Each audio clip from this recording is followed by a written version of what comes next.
The topic today was suggested by a regular viewer. I was asked to explain the difference between a service animal and an emotional support animal.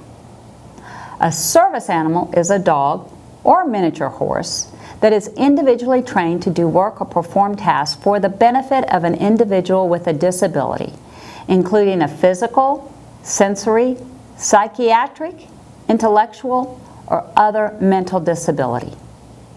Tasks can include pulling a wheelchair, retrieving dropped items, alerting a person to a sound, reminding a person to take medication, and many others. Emotional support animals may be other species and do not have to be individually trained. Their primary function is to provide emotional support through companionship. But to be covered by federal law protections, the person claiming the emotional support animal must meet the federal definition of a disability and must have a note from a physician or other medical professional stating that the person has that disability and that the emotional support animal provides a benefit for that person. This is different than a person with a service animal, which performs tasks for the person with the disability. The ADA prohibits you from asking about a person's disability with a service animal. The Fair Housing Act protects a person with a disability from discrimination in obtaining housing.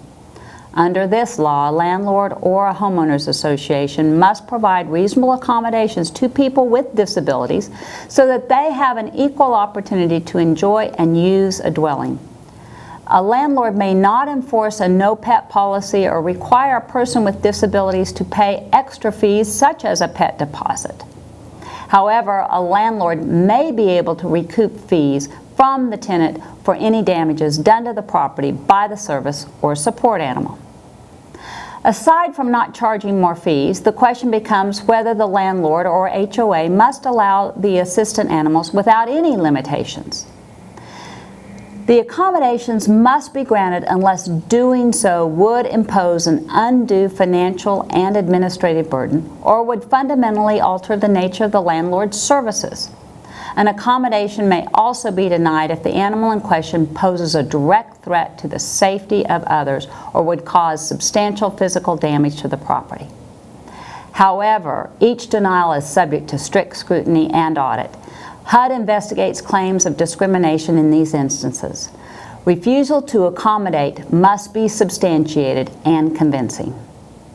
Service and emotional support animals are different than therapy animals.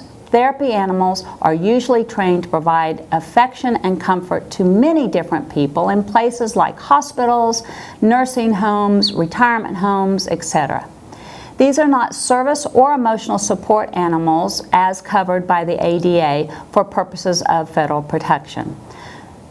I hope this video podcast gives you some clarity as to the different types of animal support requiring certain housing accommodations. If you have further questions, there is a lot of information on the internet. I encourage you to read the articles covering reasonable accommodations for such animals. Allegiance Title is your trusted resource for results. Thank you.